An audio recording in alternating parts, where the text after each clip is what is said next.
We are good to go on the tech side of things.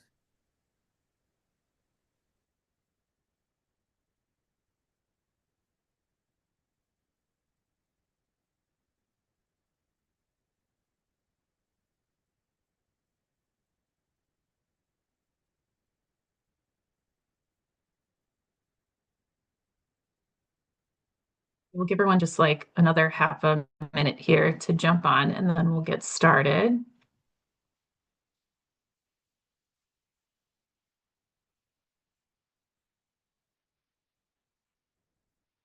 Okay. Welcome, everybody. Um, Please be advised that there will be a virtual full committee meeting of the Medford Comprehensive High School Building Committee on Monday, December 22nd at 6:30, held via remote participation only. The meeting can be viewed live on Medford Public Schools YouTube channel through Medford Community Media on your local cable channel, which is Comcast 9, 8, or 22, and Verizon channel 43, 45, or 47.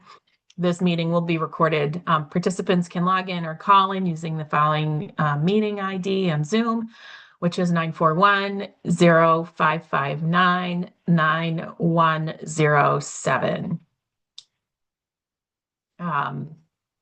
Okay, before I call the roll, I did just want to make a quick announcement and welcome Paul Malone to the building committee. Paul has joined us by vote of the school committee in our last school committee meeting. Welcome, Paul. And he is replacing Tracy Keene, who has stepped down from the committee. So we'll get to learn more about Paul, but he is a theater nerd, much like Tracy, and is super excited to be able to lend his theater and performing arts talents to the group. So welcome. And Paul, I know this will be like a lot for you to take in. Tonight, I don't expect a lot of voting, but you are voting members. So there are times that we'll call on you and ask you to weigh in on something. And if you're not, and we will keep working to get you onboarded despite the holiday season sort of jumping into the middle of this process. So welcome to you. I am going to call the roll to get started. And I think we have a quorum here that I see. So let's go ahead and give it a shot. Jenny Graham here.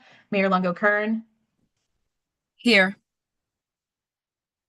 Dr. Galusi is absent. Marta Cabral. Here. Hi, Marta. Here. Am I not coming through? Libby Brown. Oh, there you are. Hi, can you hear me? Hi, Libby. Hi. Marissa Desmond. Didn't see Marissa yet. Okay. Brian Hilliard. I'm here.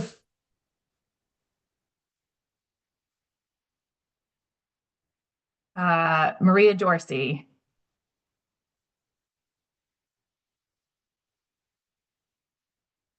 Oh.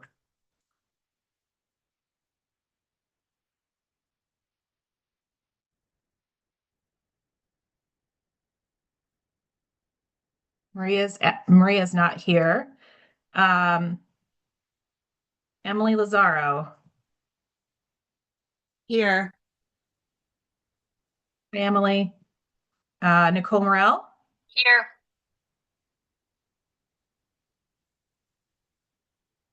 Aaron Olapade.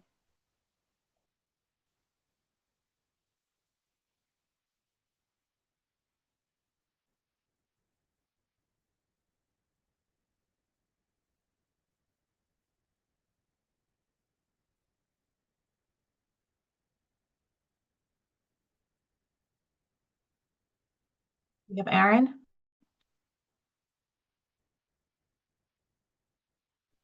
I mean, I saw him briefly, but Okay. Luke Preisner.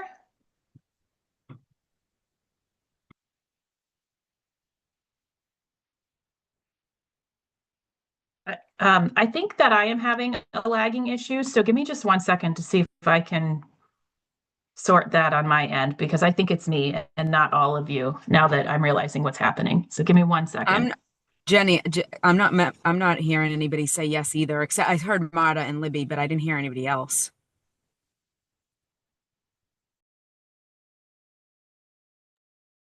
Must be Zoom's new update they just pushed to the world for our meeting.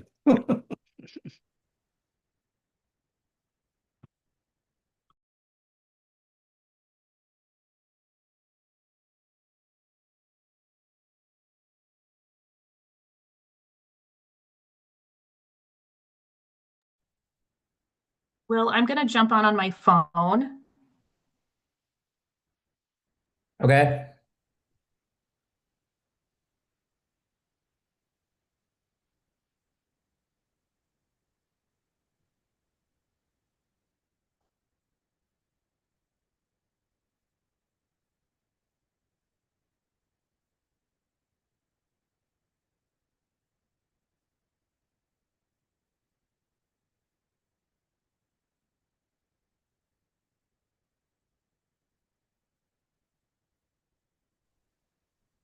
Hi, everyone. Can you hear me okay?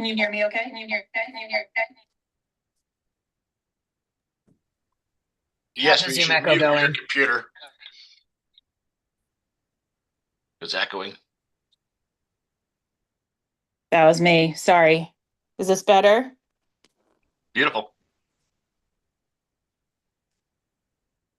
Okay. So I will, we do have a quorum, and then I'm going to just take the roll of the non-voting members. Bob Dickinson, Fiona Maxwell, Bob and Fiona are not here tonight. Will Pipicelli, Here. Chad Fallon, Present. Lori Hodgson,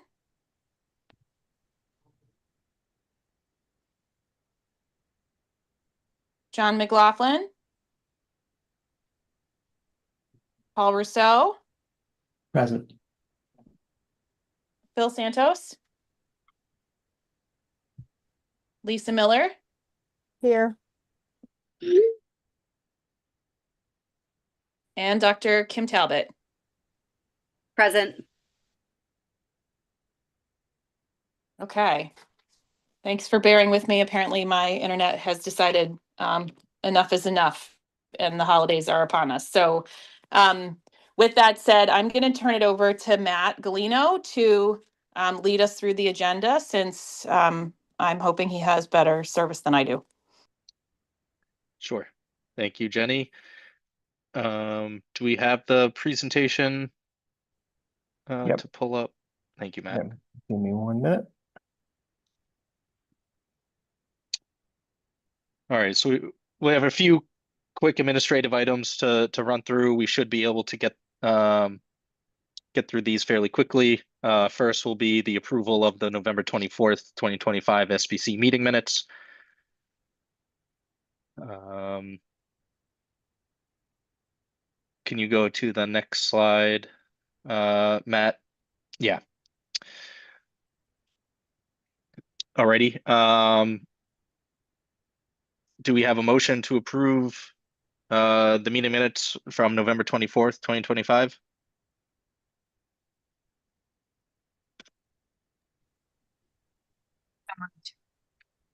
Motion to approve. Second. Member Graham has asked that I take the roll, but I just realized I don't have the list of who to call. Chair Graham, excuse me. Sorry, can I just ask a question? Were the minutes sent out? I don't remember receiving them.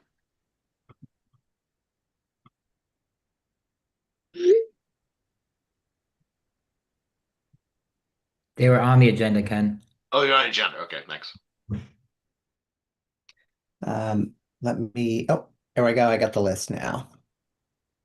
Great. Thank you, Paul. That's good.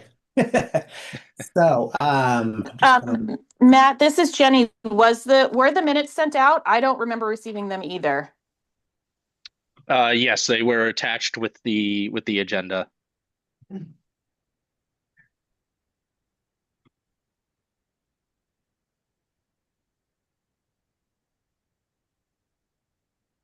I sorry, I didn't see an agenda either. unless it was attached to invite. Anybody else get it?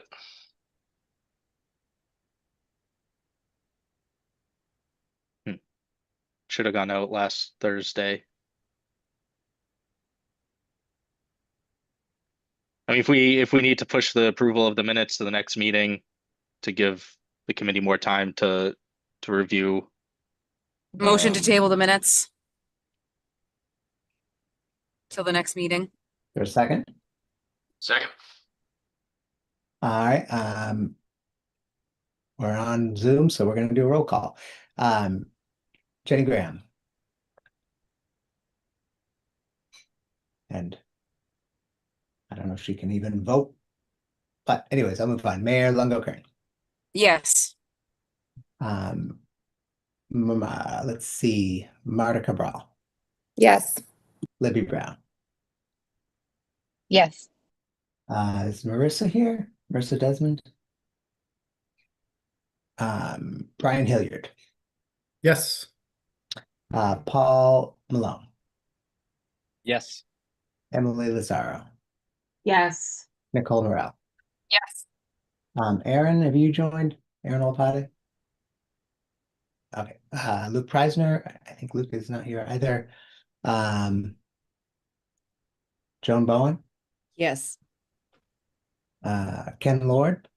Ken, you're voting, right? Yes. Yes. Okay, good. Sorry. And then I'm just scrolling through the folks that are. Okay, that's it, I think. So however many that was, so the minutes are tabled to the next meeting. Okay, thank you, Paul. The next agenda item we have is the approval of the November 2025 invoices. We still only have the OPM services for this month, just based on the timing of the of the designer contract execution and the kickoff with the MSBA. We will see SMMA's first invoice next month.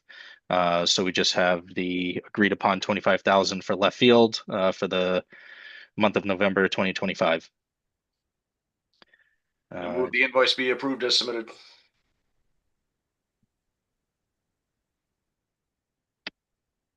Second. Second.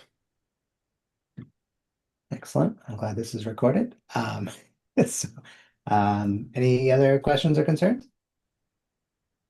All right, I'll take the roll. Jenny Graham.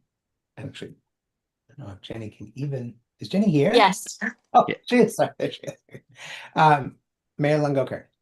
Yes. Marta Cabral. Yes. Libby Brown. Yes. Brian Hilliard. Yes. Paul Malone.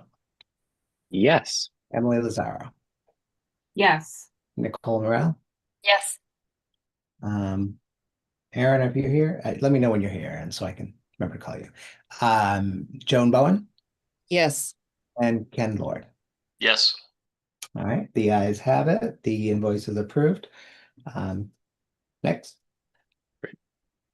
I wasn't prepared to run a meeting, sorry. You're doing great, Paul. Thank you. And this is just a quick update on the total project budget. So the only updates from last month, we have now inserted the A&E feasibility study, schematic design, executed contract values, including the environmental and site in the other category. So we are submitting just a budgetary correction with the MSBA just to make sure that they have the correct contract values. And as we continue to build towards these, we'll update this every month. And obviously we'll see a bit more billing as SMMA starts to send invoices starting in the new year. Any questions on where we stand on total project budget right now?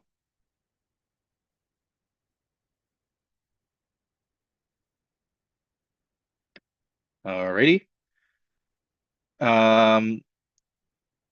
The rest of the meeting that we want to focus on reviewing everything that the project team has been doing over the course of the past month since we met with you last.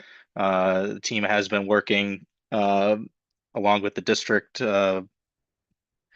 very quickly, but meeting a lot and really kind of getting through some of the early preliminary investigations, both in the school, around the site, and as well as meeting to talk about about the educational program and how that feeds into the space summary.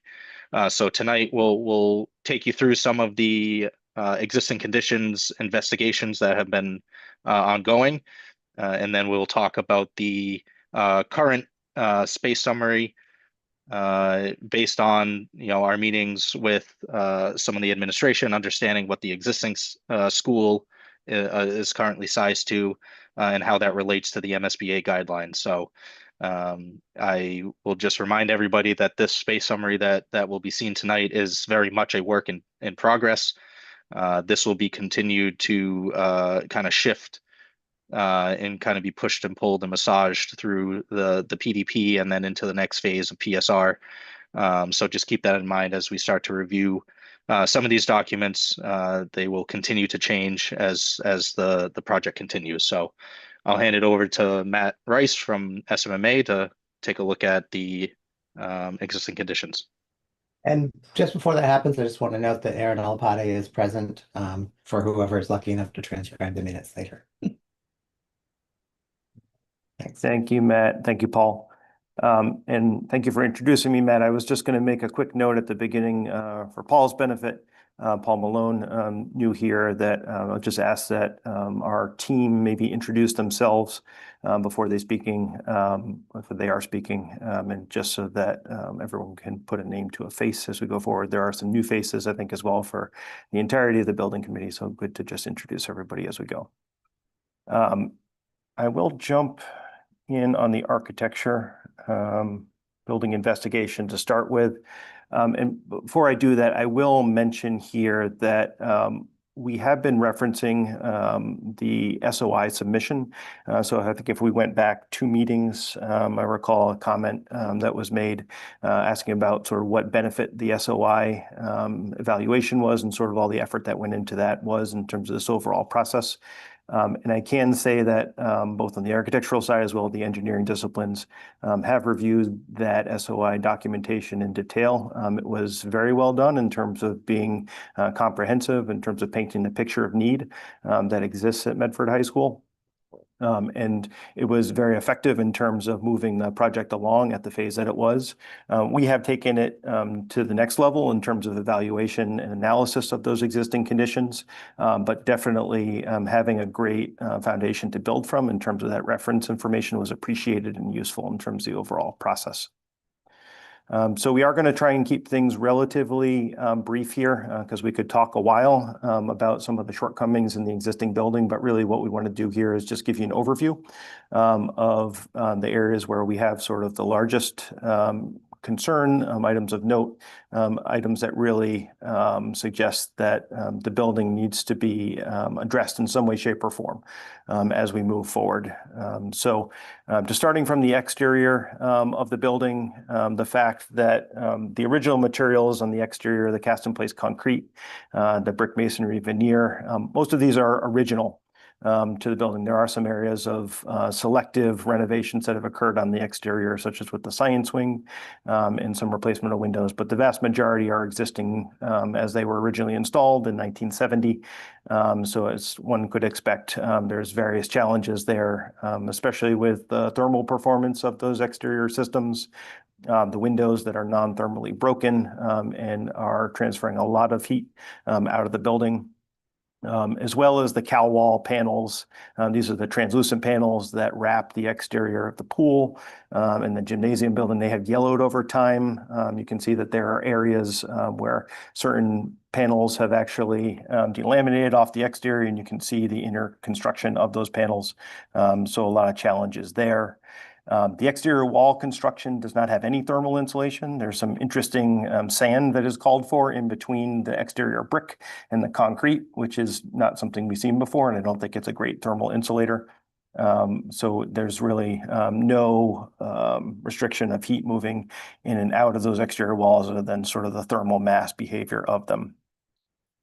On the roofs, there are large areas of ponding that are present across the entirety of the roof, both that which was re-roofed back in 2001, which is everything aside from the B wing, and then the B wing itself, even where they have the more recent roof membrane installed. There are some still evidence of areas of ponding there, as well as leaks. And the leaks are present and something that the maintenance department is really working to address on an ongoing basis throughout. So it's an ongoing maintenance issue. The pool roof membrane and the deck is something that's worth noting in particular because of the interior climate conditions of the pool itself that it generates just from the fact that it is a pool, and the fact that there are exhaust challenges in terms of getting that air out of the pool space itself, which has led to some delamination of the roof membrane at the pool. And very recently, there's had to been put in some mechanical fastener bars to keep that roof membrane from actually blowing off. And this is sort of an imminent challenge right now that definitely is being patched together on sort of an emergency basis until we can renovate or demolish the pool building. That's yet to be seen, but there's certainly a challenge on the pool roof deck itself and the roof membrane. And then in terms of the interior of the building, much of that interior construction is, again, original from the 1970s vintage of the building, with the exception of that science lab renovation on the third floor of the B wing, as well as some other smaller scale renovations that have occurred throughout, such as at the Medford Community Media space, as well as some of the CTE spaces that were renovated over the course of time to adapt to new programs, and some of the construction there work done by the actual CTE programs themselves. The condition of the interior finishes is again in sort of a fair to poor condition at the current time, just due to the overall wear and tear that occurs on interior finishes in a school environment, as well as moisture infiltration, those roof leaks, pipe leaks as well, in terms of various localized areas where mitigation remediation has had to take place.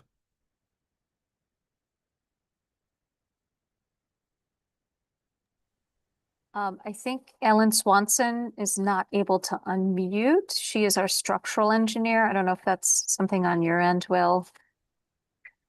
Yep, you should be okay right about now. Okay, thank you. Ellen? Great. Hi, I'm Ellen Swanson. I'm the structural engineer for the project from SMMA. One of the big things to consider with the project is that there are very limited existing structural drawings. Currently, right now, we have only been able to have Wing B be available to us. And so most of our observations or most of our considerations for the project are interpolating information we have seen from the current drawings that we have in hand to potentially apply them to the rest of the wings. The foundations of the project, they're spread footings on bedrock with conventional slab on grade in the majority of the places and in the majority of the project. We believe there are some isolated locations where there is a framed slab where the bedrock is lower, where there is some original quarry areas that they were infilled. There is a mix of structural systems in the project. Most of the classroom wings you can see in the photo, in the top photo, is a typical concrete framing. It's a one-way concrete slab supported on exposed concrete beams and concrete columns. There's also steel joist and steel wide flange beams and the gym, pool, and G&H wings.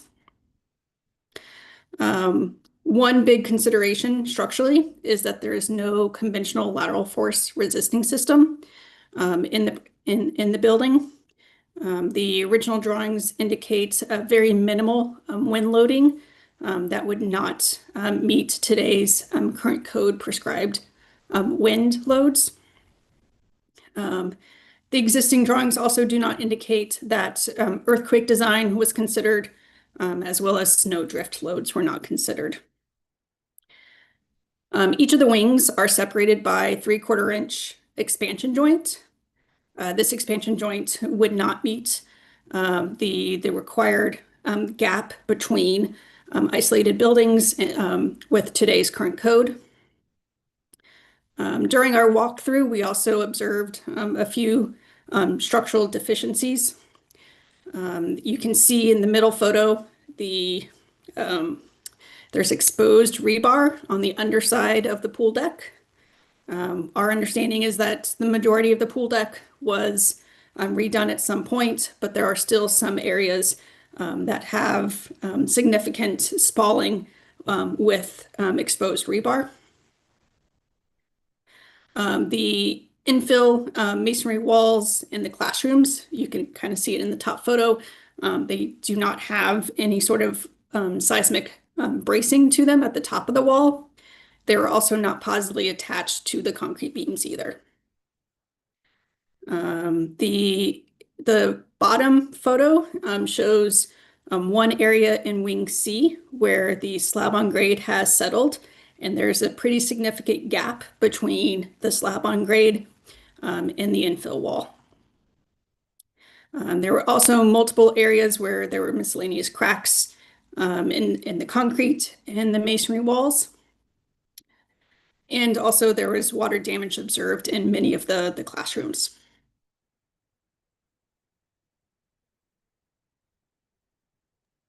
All right, and I will take the accessibility observations.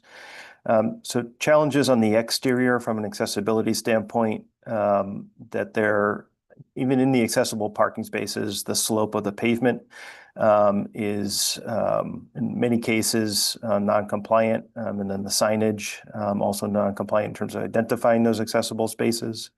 Accessible routes while on site have areas of non-compliance, both again in terms of slope or cross slope, and the inclusion of stairs and sort of certain paths to doors.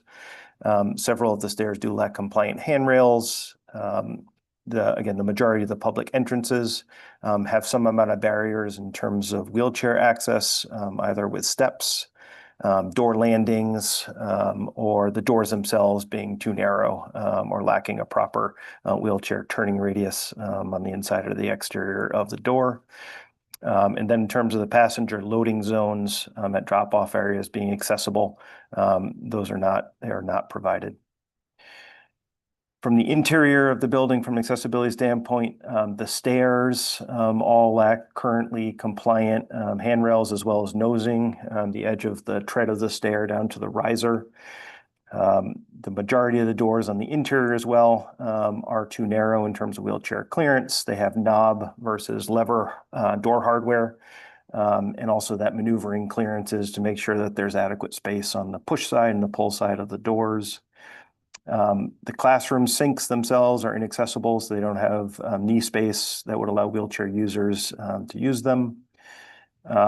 The batting cages in particular, portions of the auditorium and one of the classrooms do not have any accessible route to them, so they are inaccessible to users that are in a wheelchair. Most of the toilet rooms are inaccessible, which is something we actually heard walking around the building as well. Even the toilet rooms that are marked as being accessible, the turning dimensions within those toilet rooms do not actually provide sufficient space to deem them compliant and accessible. And in terms of the bathing fixtures, showering fixtures within the locker rooms, there are no compliant options for users. And then lastly, the auditorium itself does not have enough of the compliant wheelchair spaces. There's not an assistive listening system within that space for users to make use of. And then the ramp up onto the stage is not compliant.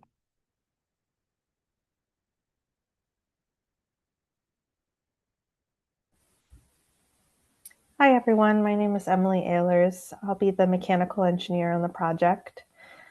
So in terms of the existing HVAC system, overall, it's a hydronic system. It's a low pressure steam to hot water distribution, with exception to select spaces like the TV studio and the recently renovated science wing. There's limited centralized cooling throughout. The overall mechanical control system is all pneumatic, so it's very outdated, and it doesn't leave the facilities team with a central control system where they can get access to set points, schedules, and any alerts from the systems. There's unreliable air quality and ventilation from the existing units that are in place. There have been select upgrades over the past 20 years, but most of the major equipment is still original to the 1970 building. In most of the classrooms and the exterior spaces, there are unit ventilators. These units are pretty antiquated in the industry, and they are pretty disruptive from an acoustic standpoint. And they can also deliver uneven temperatures and uneven ventilation to the classrooms. So in summary, most of the major equipment and the distribution for the HVAC systems is past its operable lifespan and will not meet current codes. Hi, my name is James Joe from McCall Engineering, the plumbing and fire protection engineers. Regarding plumbing, especially the cast iron piping is mostly rusted and in poor condition. Also, the original copper piping is original to the building, and it might have the joints where all has lead in it. So that's one thing to look into. Like you heard earlier, the plumbing fixtures are mostly outdated and does not meet any accessibility codes. And the other thing we noticed was that the main water supply coming into the building does not have a backflow preventer for cross-contamination protection. The mop receptors and the janitor sinks, they lack a backflow preventers for soap dispensers, which is a code requirement. The kitchen, the gas supply requires an automatic shutdown with manual reset, with CO detectors are needed there too. Also, in the kitchen, the 3-part sink has a grease interceptor, but the floor drains and all that, those things are not connected to any internal grease interceptors, and that's a requirement by code nowadays. Then if we go to fire protection, the building is pretty much unsprinkled except for the 2015 renovation, science room renovation in the 3rd floor of building B, and the 2016 MATV renovation in the especially in the culinary kitchen area, that side. There is no standpipes in the building. With the building being so huge, standpipes will be required.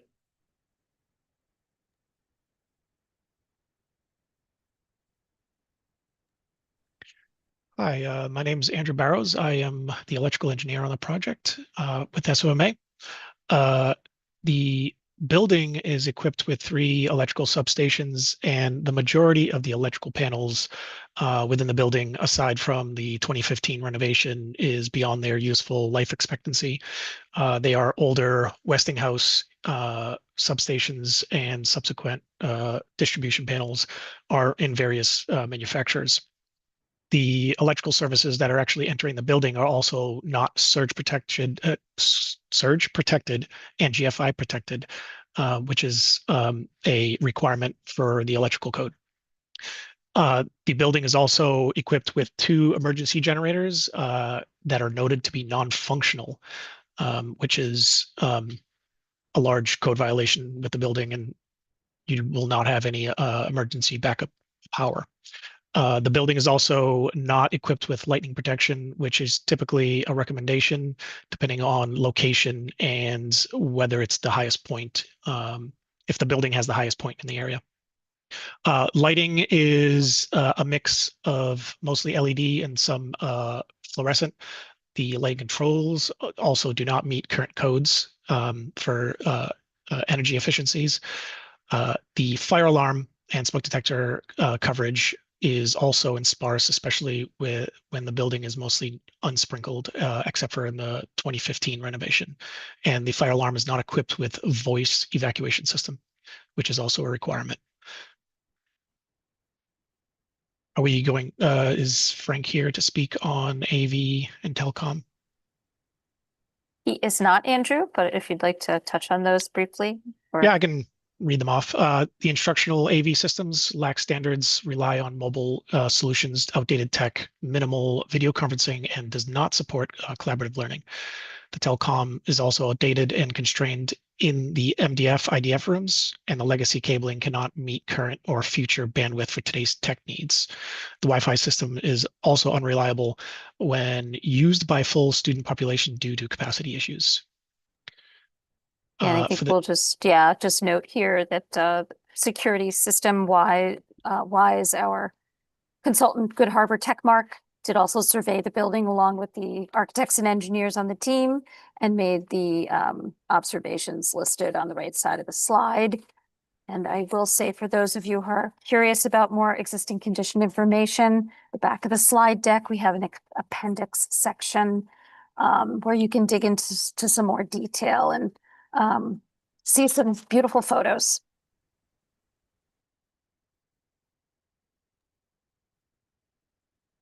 Okay. Hi, everyone. My name is Rosemary Park, and I am an educational planner and architect with SMMA.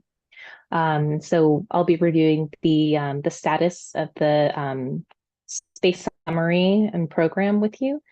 But just before we go over the status on the space summary, we did want to just review the work and process that we followed to help develop it.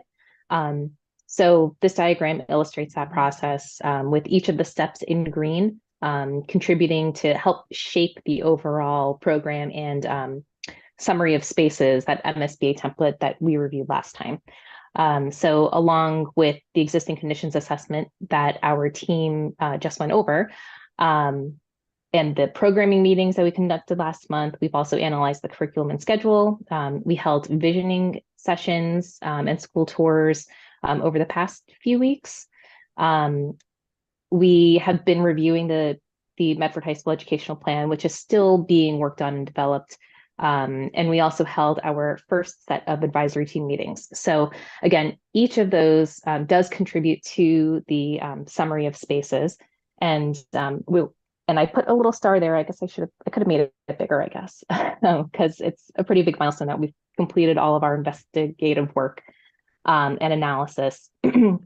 So since we are still developing a space summary, we are continuing to refine it. And there are arrows that indicate that it's constantly, this is an iterative process. I've said it before, but it really is not ever, it's not a one and done type of process where we just develop the program and just get final sign off. It is a constant discussion and confirmation that cycles through with the district and with the school. But once we do get that confirmation to move on, we do develop these program adjacency diagrams using the input also from the programming meetings and the visioning sessions. And these diagrams will actually help the design team in by informing the building massing and the space planning. So last month we introduced the MSBA template for the program space summary. As I said, we've just recently completed the visioning on the educational goals, and we're currently working through and coordinating all of the various things that we've heard regarding the educational vision. What, you know, and also, again, parsing through the educational plan. And so as we completed the existing program assessment, we were able to compare the overall existing square footages, net and gross, per space category, and how they would compare and line up against what the MSBA and DESE guidelines recommend. And so here, and we won't touch on every single category here, but the ones that we did want to focus on. So with special education, this is an area that's pretty much always customized to meet the unique needs of the district and the school. So even though the MSBA and DESE guidelines category appears small, we know that this is going to get larger in the proposed just because we're going to be providing whatever it is that those programs are going to need. And so typically MSBA doesn't really provide much guidance on that because they do look to the district to explain the needs for special education. Under vocational and technology, so this includes not only the Chapter 74 CT program spaces, but it also includes these non-chapter 74 programs for STEM and tech labs. So these are things like maker spaces or fab labs, fabrication labs. And so that is a separate line item pulled out from this category. And then with the Chapter 74 CTE programs, because DESE assumes the right sizing of the existing shops and the support spaces, like the related classrooms or other types of changing areas, perhaps. And DESE will also assume that the right sizing of future expansion of not only existing CTE programs, but also the addition and implementation of new CTE programs too. So that's why you can see that category is considerably larger than what is in the existing building today. Under health and PE, so the existing here, we know that the existing Medford High School gym and the alt PE spaces, they're large. And so, if you look at that compared to what the MSBA would suggest if you were to build those spaces new, what you have currently today is much larger than what MSBA would suggest or allow. And then with the auditorium and drama,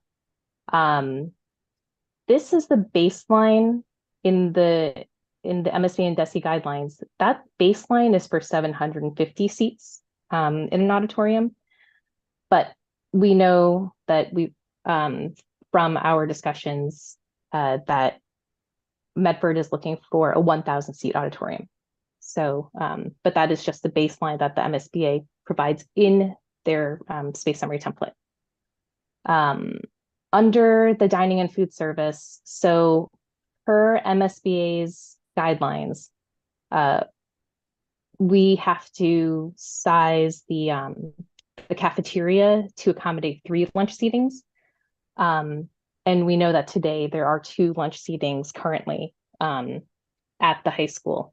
So that does account for the fact that the existing high school's dining square footage is appearing larger than the MSBA one. With Rosemary, can I ask a quick question before you move on from that? Sure. So, I mean, we'd have to redo the entire schedule to add another is that saying, is MSBA saying we actually have to change the students' schedule and renegotiate every contract to have 3 seatings? Yes.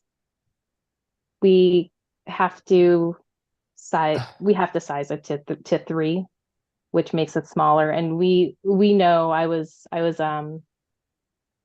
hesitant to bring it up initially to the staff. I mean, you have to, but to the administration. But yes, the administration is aware, and we've been having. I know that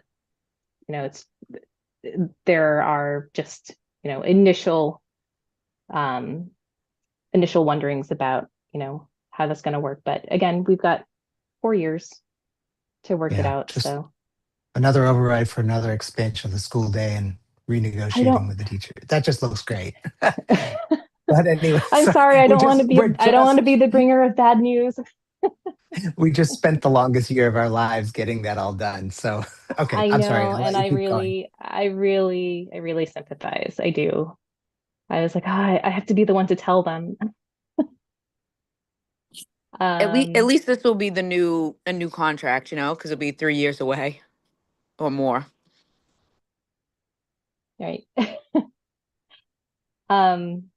So under administration and guidance, just wanted to note that this is strictly for the high school's administration, not central office. Central office would actually fall under the other category.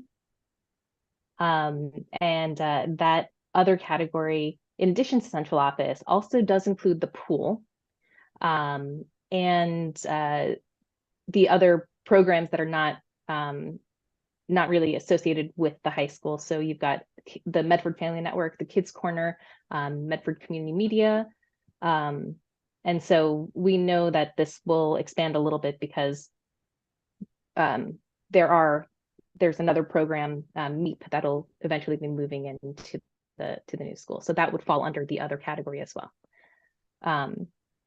And so you can see under that other category, we do have the net floor area in totals against the existing against the MSBA and DESE. This was all based on the proposed enrollment of 1,395 students. And then when we look at the overall gross building areas, we know the existing. And so therefore we were able to figure out the grossing factor of 1.54. And as we continue confirming I think there are some spaces within the existing building that are still being confirmed a little bit because the existing conditions was out doing all the scanning. So that grossing factor might, shift tiny bit, but it's pretty much at 1.54 today.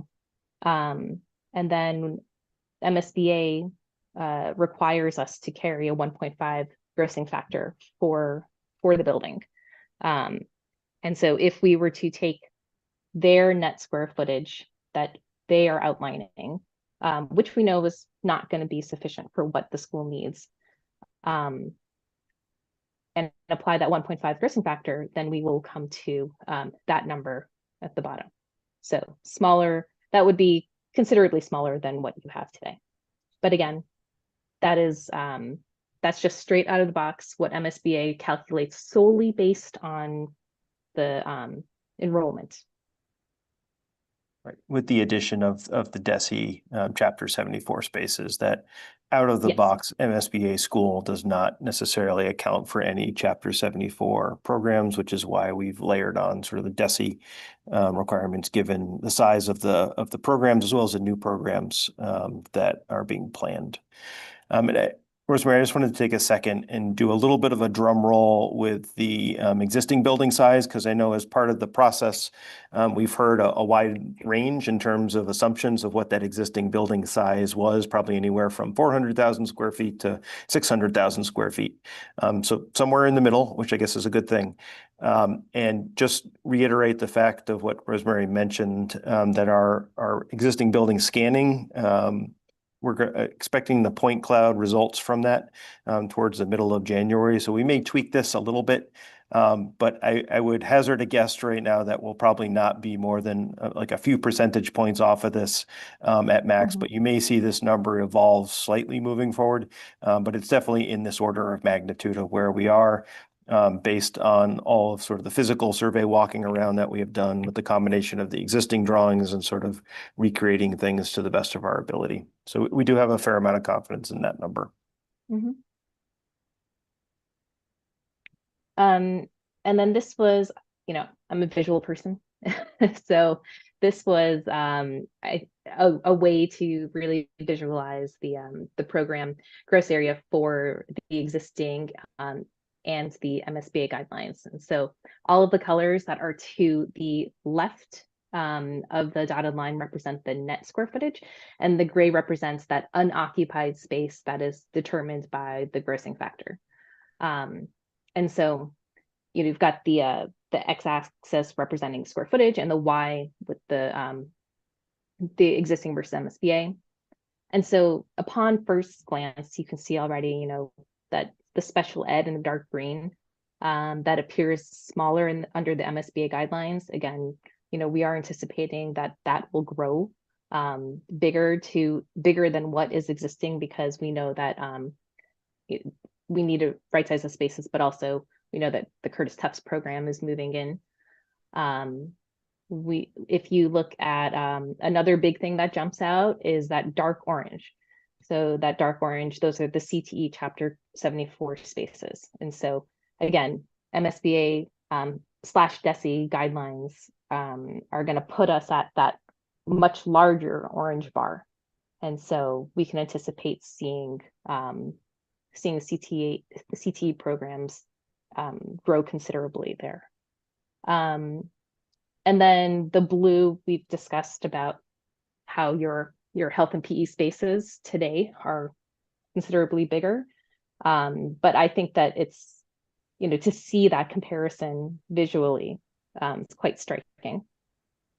And then another thing to note is that in the existing, you see that giant pink category.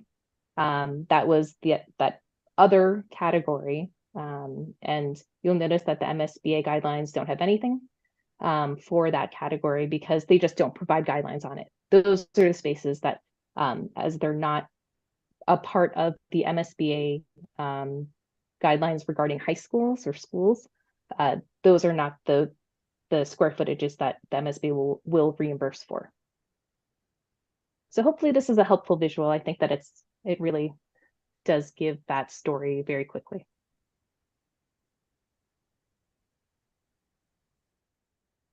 From a flow standpoint, do we want to pause here for a second and field any questions, or do we want to run through the rest of the presentation, which does include some site analysis information? Open to either approach.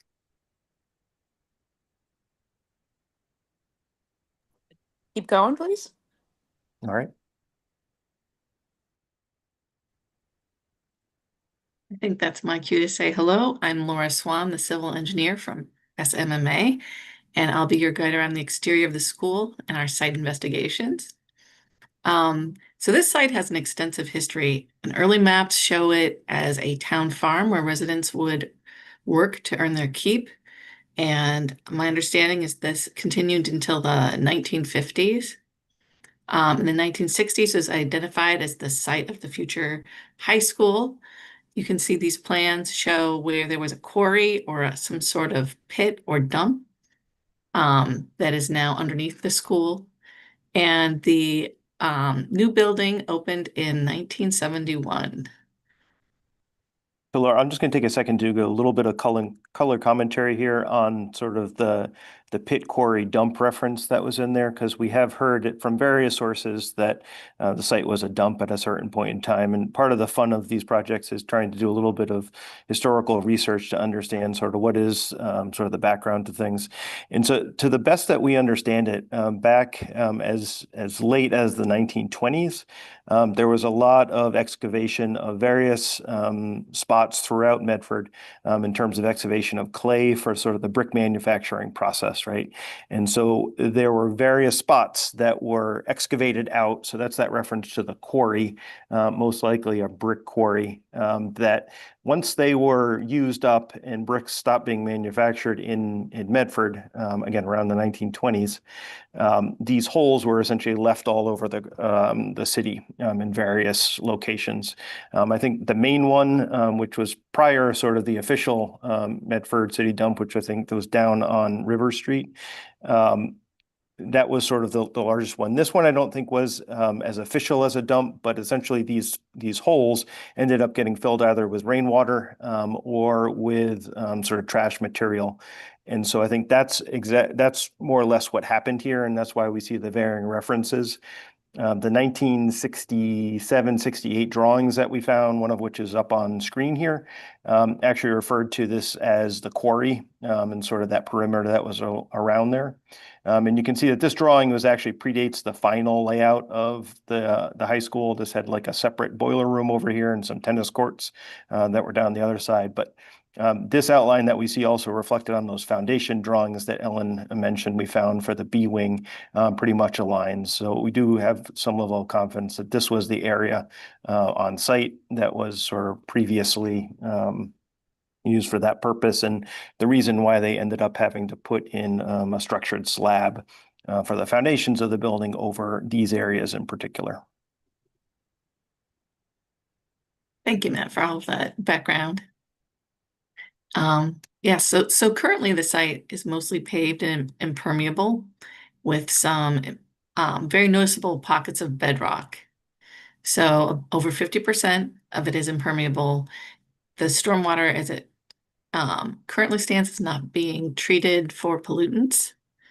In addition, there are very few shade trees or any sort of plantings to offer relief from the heat island effect.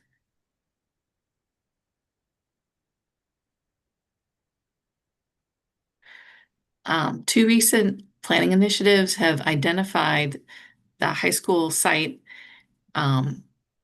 for special consideration, particularly for the heat island, urban heat island effect in this region, and some of the need to stabilize the banks from erosion by using plantings. There's also a desire to sort of change the character of this site and use more of the open spaces and facilities and provide for more activities on the site.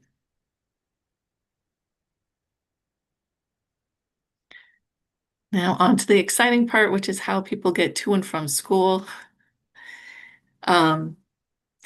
Interestingly enough, a recent Safe Routes to School poll found that over half the students that live within a mile do walk to the high school. So there are well-traveled paths, especially through the fells, to the high school.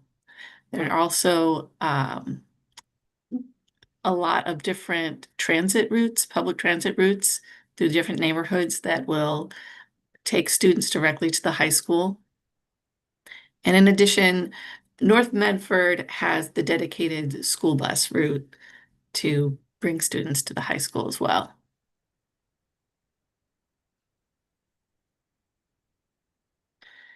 So currently there's a lot of parking on site, and vehicles and getting vehicles around the site are kind of prioritized. There are fences between the neighborhood and the school site to the northwest, which makes it harder for pedestrians to access the school from that direction. There's a two-way driveway is the only vehicle entrance to the site, as you can see off of Winthrop Street. And along the outside of the site, there's one exterior road to provide access to back to the pool, to the service entrances, and to the fields. And this can create a bottleneck for emergency vehicles, even just for delivery trucks and student transport services, both trying to use the same driveway at the same time. Currently, there's also 476 parking spaces, and it seems to be an underutilized number. So there might be opportunity there. So yes, service and circulation have come to sort of dominate the site. So the athletic entrances, the program spaces, those seem to be taking a back seat to sort of allowing the vehicles to enter and get around the site. So there are a lot of opportunities to better integrate these outdoor spaces into the learning spaces, to provide amenities like seating, shade, bike racks, and In addition, a lot of these slopes have had significant erosion. You can see damage to some of the stairs on the west side of the site and on that hillside.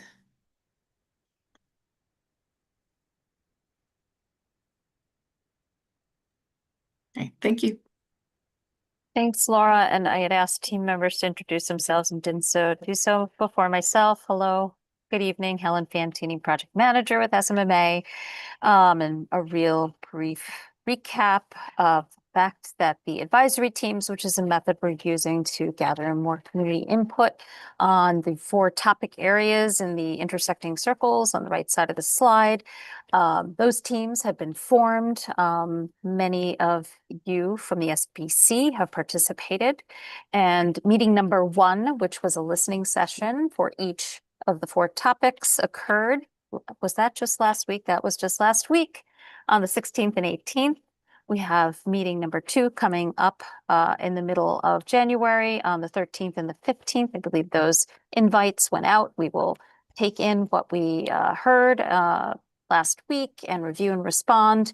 And just to say real briefly that it was really, really engaged conversations on all 4 topics. And super exciting to be working with a group of people that are so connected to this incredible project.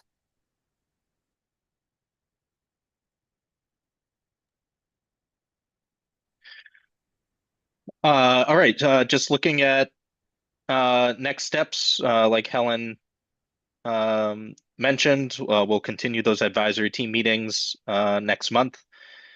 And those will continue to kind of inform, the design as we start to, Hey, Matt. Yes. Hi.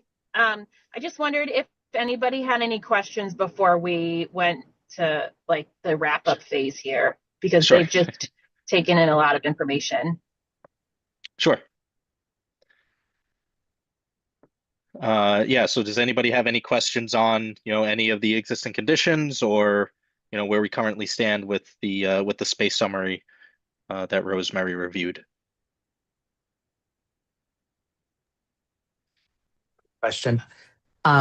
So this is looking at what we have and what's allowed, and if I had the whole project plan in front of me, I might be able to answer it myself. But when do we discuss all the things the MSBA and DESE aren't interested in? Central administration, that kind of stuff. When do we say, I don't want that to be an add-on or an afterthought? I know that's not the whole point of this project, but I also want to make sure those areas are as functional and, great places to work as possible. And I'm just worried that they're going to be like, we have a corner over here we can stuff them in. And I don't want that to happen. No, we'll certainly be looking, we're currently looking at everything, that we've heard about those spaces, and we will definitely be incorporating those into this phase as we start to look at some high level, massings and ideas on what this project may look like. So it is something that we're actively working on, and we'll be updating the committee before we submit the PDP at the end of February.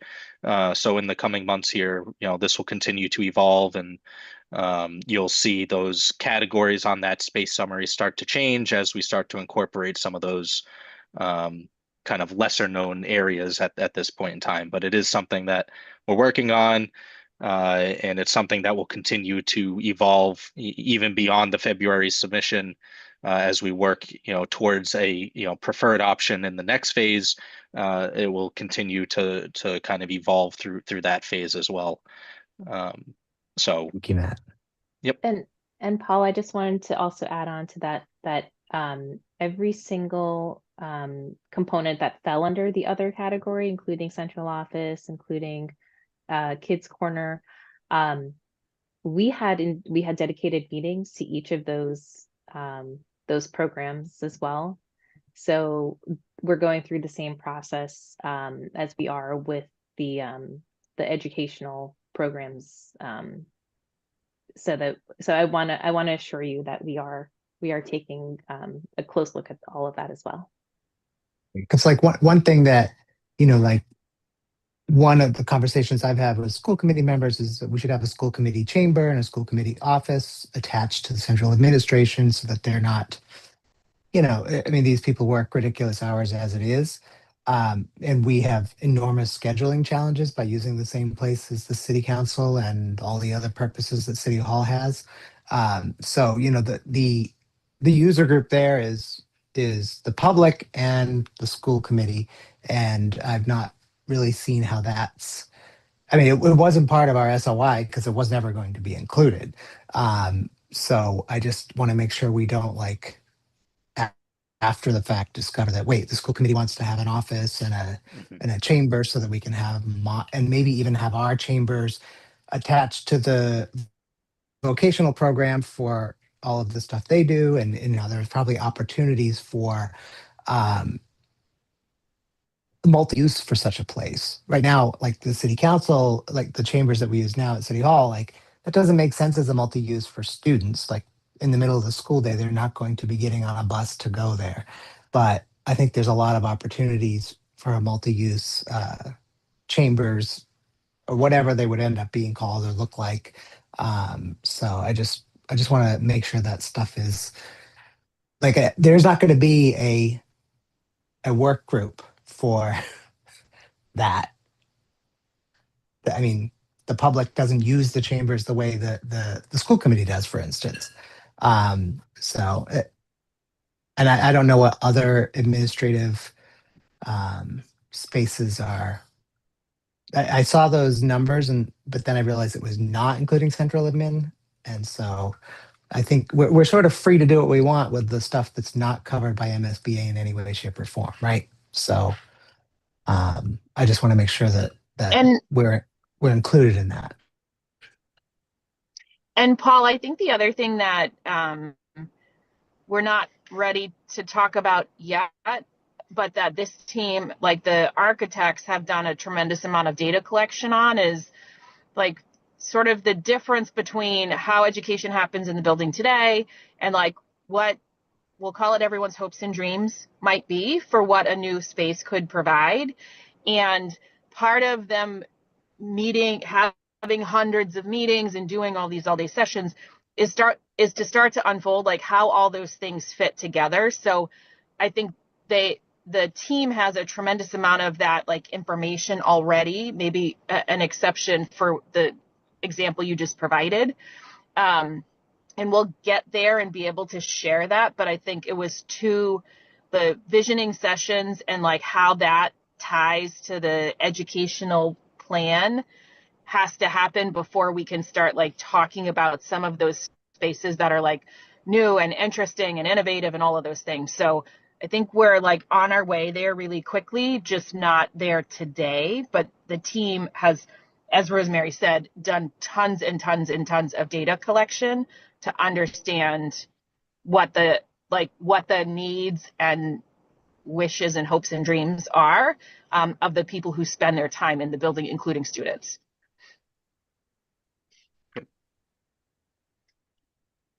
Thank you. Hi, this is Lisa Miller. I have a quick question. Could you just explain what grossing factor means briefly?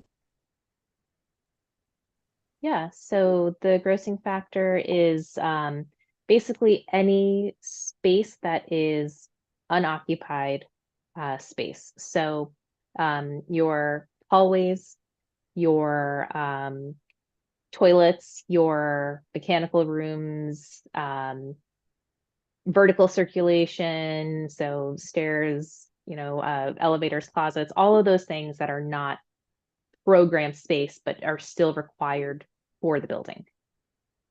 But we're not going to, I'm not going to list like every single janitor's closet that's going to be in the building because those are, things that are required, but we don't put them as programmed space. Thank you. Mm-hmm.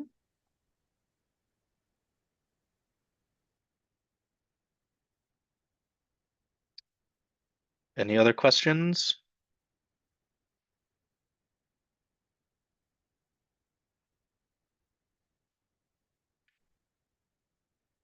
All right. Matt, do you want to go back down to the kind of upcoming? So just looking ahead here at some of the critical dates for this committee to be prepared for. Many of you are a part of those advisory team meetings. So a reminder, we'll be meeting again with them on the 13th and the 15th of January. We will be meeting with this committee right between those two meetings on January 14th.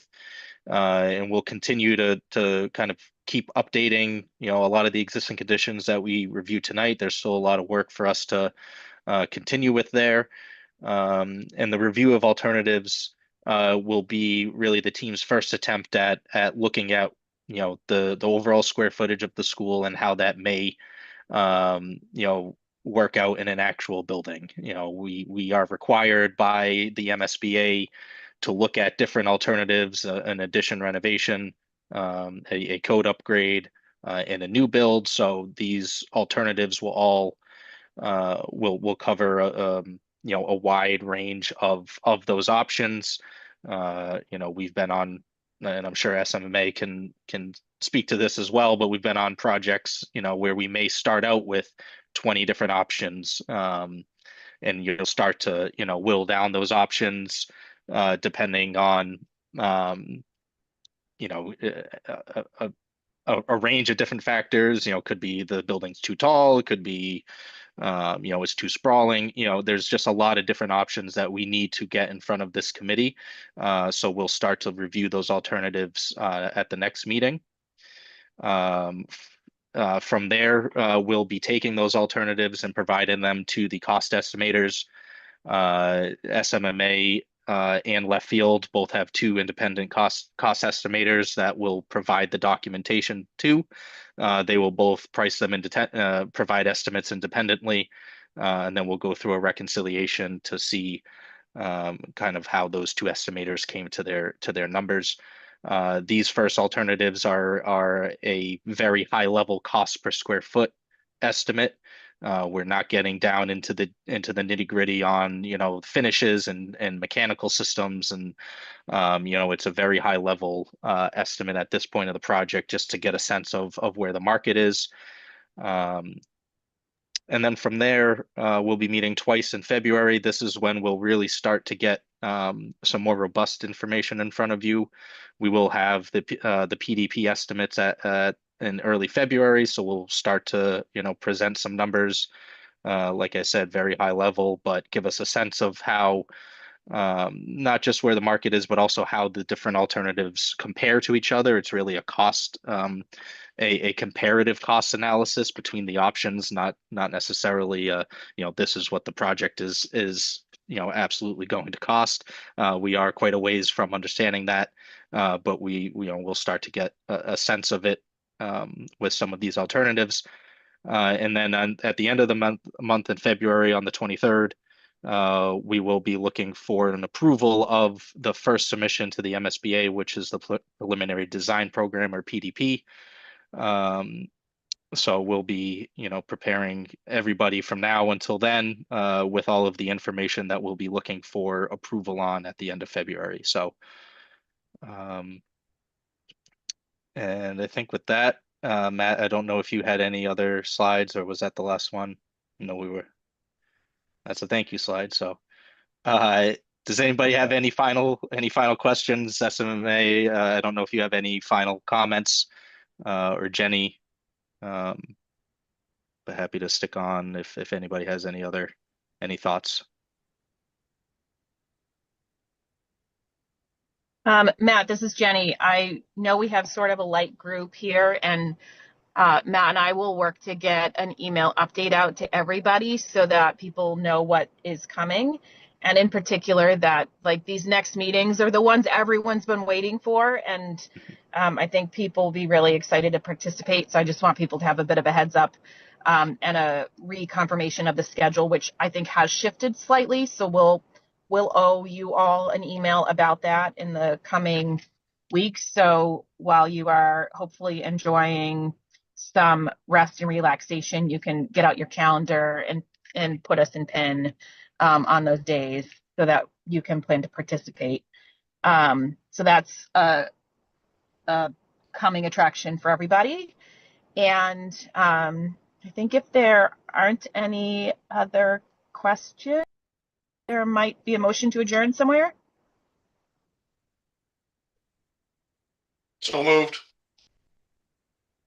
Seconded. Motion to adjourn by Happy Ken. holidays. Seconded. Second Happy by Mayor Longo holidays. Kern. I will call the roll real quick. Jenny Graham, yes. Mayor Longo Kern. Yes. Dr. Galusi is absent. Marta Cabral. Yes. Joan Bowen. Yes. Ken Lord. Yes. Libby Brown.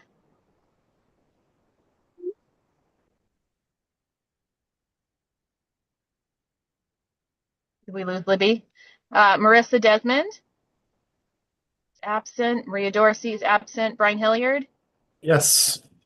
Jenny, Libby Brown was a yes. Emily Lazaro. Yes. Oh, Libby's a yes. Okay.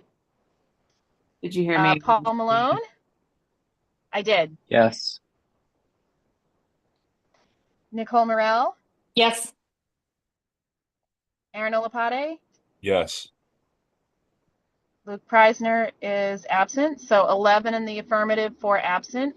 The meeting is adjourned. Thank you, everyone, for bearing with me. Have a wonderful holiday, and we will see you all in January.